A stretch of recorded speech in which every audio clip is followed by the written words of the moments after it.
Hey guys, welcome to Underdeveloped, and we are going to be covering the movie Nobody. I'll show you how it's done. Shazam!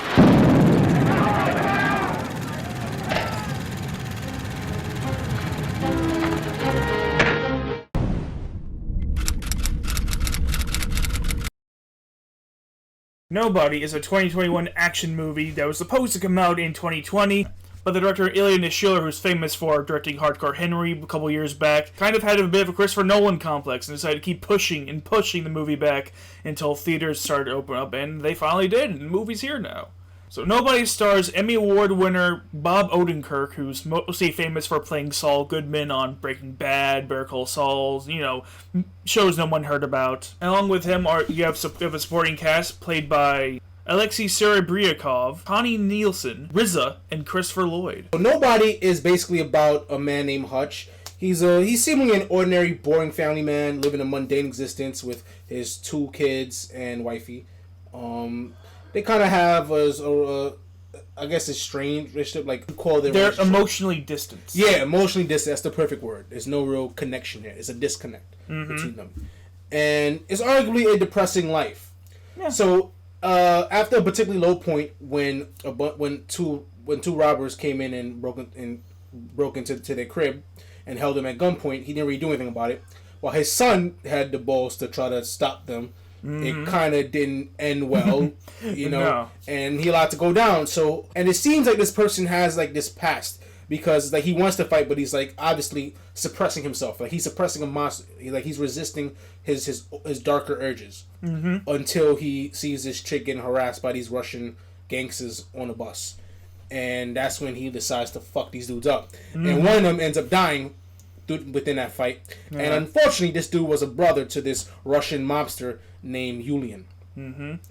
And this dude, he sends his crew to Hutch's crib to get revenge, and he showed us who he really was. Yeah. This fucking assassin motherfucker and started John Wicking these motherfuckers. Absolutely. It's just like that scene in John Wick. But the difference is that it was more brutal in terms of like physical. Like John Wick was just shooting niggas and blah, blah, you know what I mean? Like this man wanted to hurt them. Yeah, he wanted to. He was breaking this shit off. You know what I'm saying? Like, so he locked his family away in this fucking cellar and killed them off, and then that sends off this chain of causality between these two gangsters. I mean, these two motherfuckers. Yeah. You know what I'm saying? Hutch and Yulian, and they wore out throughout the whole movie, and it leads to an explosive end. Alright, so the plot really isn't anything special. I mean, it gets the job done, so it's not really all too bad. But this is really going to sound a lot more harsh than intended, but it is more or less the plot of John Wick. That sounds really harsh, but there are some differences here. Like our protagonist, Hutch, has his assertive murder. He's like a family man. He's like, John Wick doesn't really have the same family man aspect that Hutch does, which really does help make Hutch stand out. And also, we have the very important distinction of John Wick being a former criminal assassin and Hutch being a former government assassin. Very different. Yeah, it turns out that Hutch is pretty much somebody who is like a new identity, he's living like he's kind of like the Michael DeSanta of GTA. Like he had his past, and him and his family moved away with pretty much new identities and new life, and he's trying to stay out of trouble. Yeah, and trouble keeps finding him because he went back to his dark urges. So it's kind of like GTA 5 mixed with John Wick. A little, much. You know what I'm saying? But let's get into some like issues I have with it. Okay. First off, let's get into the first fight sequence.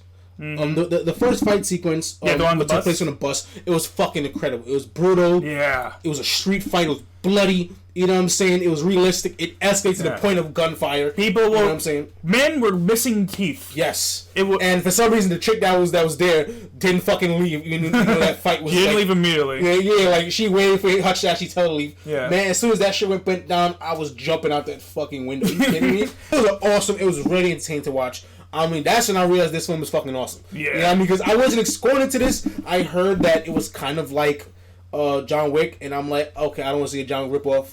You know what I mean? Do I want to see like a rendition of another movie, an original? But I saw this and I'm like, yo, this is well directed, good choreography, and a good performance from Bob Odenkirk. Like Bob Odenkirk proved to be a talent to be reckoned with. And I never pictured Saul Goodman as a fucking fighter. You know what I mean? And he rocks the shit. Yeah. I mean, dude's like 50 something. You know what I mean? And he's used to playing these like snivelly, funny guy kind of roles. To see him play this, you know what I mean, with such charisma. You know what I mean? Yeah, it's a big divide. Big divide. So it's like, stop typecasting Hollywood. Jonah Hill did it. A lot of people did it. You know what I mean? Yeah. And I'm like, yo, I'm so fucking down. You know what I mean? So I'm like, I was really impressed. But however, the whole reason for that shit to happen just felt so contrived to me. I'm like, the way it happened by these thugs.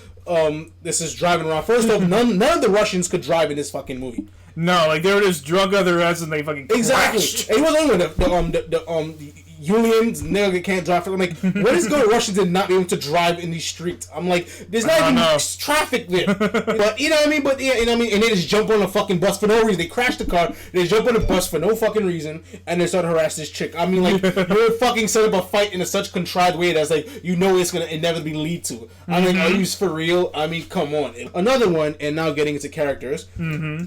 There are a lot of characters that don't get explored enough with most of Hutch's family. Oh yeah. Getting the bare minimum characterization required, and many villains getting less than that. I mean, like, for example, we introduced a black Russian guy. A black Russian. Has anybody on the fucking planet Earth have seen a black Russian? Maybe they exist. I never seen one, and I don't know anybody know where they haven't seen anything, and I don't see them enough on TV. Yeah. So I don't know.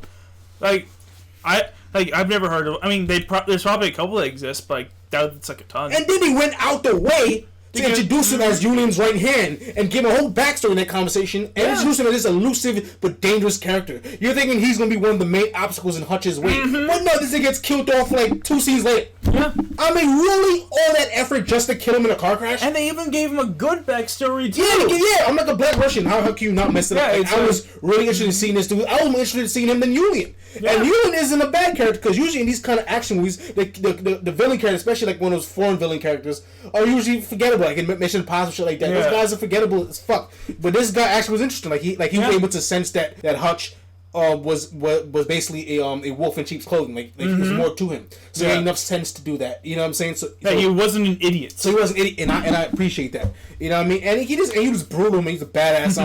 I mean, his intro was this one continuous take into the club. You know what I'm saying? And then he just went and did this ridiculous dance number in his own club, and then went to chop a nigga's neck off. Yeah. In one fucking shot. I mean, like, that's awesome. Yeah. You know what I'm saying? Yeah. He's brutal. He's intense. He loves karaoke. He is the villain. He is the villain, and I fucking love it. You know what I mean? And I'm very happy that that Doc Brown's character, Christopher Lloyd's character, the father, was a badass. Because while I was watching that movie, I was suspecting that thing the whole fucking time. I'm telling you, this dude is a badass. I know it. And guess what? He was. Yeah. I mean that scene where they came in to kill him in the old folks' home, and he had a fucking buckshot waiting for underneath the fucking like I really thought he had it for a second, and the buckshot was waiting right underneath the fucking curtain, right underneath his blanket. And so as soon as he grabbed the gun, he pulled that bitch out, pop him right in his gut. How long do you think he's been waiting just for that exact moment to happen? And I love it, and that made him interesting as a character. Yeah. I mean, and RZA was typically like he was a typical black sassy character. Yeah. But he was so smart. He was the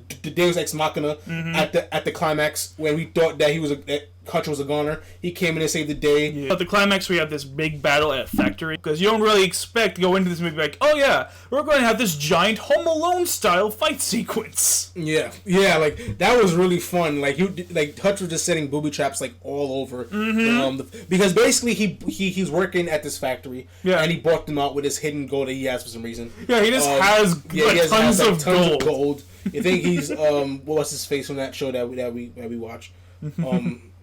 Like he has a whole bunch of gold in his safe, and he just gave it away. He just gave it to him, and he bought them out, and he just booby trapped the whole place. Very similar to Home Alone, you know what I mean? And so when he came in, he already had a place pre-rigged, and that shit was just awesome. You know what I'm saying? Like, can we get Home Alone 6 starring Macaulay Culkin as an adult beating the shit out of some gangsters? I mean, I am so down for that. I swear to God, man, if you just. You can put Macaulay Culkin in this movie and just call it Home Alone 6. I'm so down. That'd be great. So Nick, the grades. What is your GPA? What is your college grade point average? Your GPA on a scale of 4.0.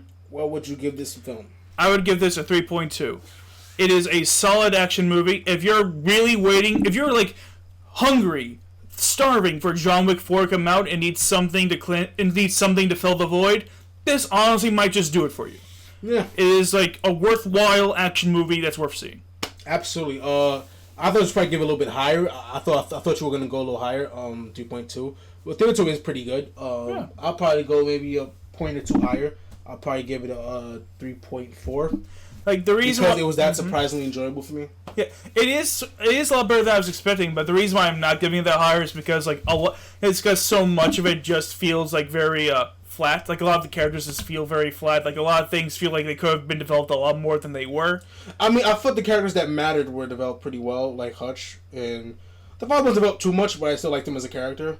And yeah, I think that brings us to the end of this review. So if you like this review, like and subscribe. Follow us on Stardust now. Mm-hmm. Yeah, we have a new Stardust. Stardust account, and we actually posted immediate reactions to the movies that we saw. Yes, so we did. You can go on Stardust now and peep those out and be on tune for other stuff. We just opened up a Twitter account, so we post fun stuff in addition to snippets of our show. Mm-hmm. And we also follow us on Instagram as well. We're gonna drop that down. Follow me on Instagram. Follow him on Twitter, and follow Underdeveloped Twitter and Underdeveloped Stardust. So when you see the name, it may come up as Mac Royalty because it's my old account and I couldn't change the immediate username, so it's fucking annoying. But if you go into the account, it does is Underdeveloped. So and the fucking picture is Underdeveloped anyways. So you know. But anyways, that's it. And Nick, you want to close us out with something else? Yeah, like that. That's it. Thank you all for joining us. It's been a pleasure. Make sure you also hit the notification bell so you stay up to date with all of our content. We're going to be throwing a whole lot at you, we'll be seeing you all next time. Next time, y'all.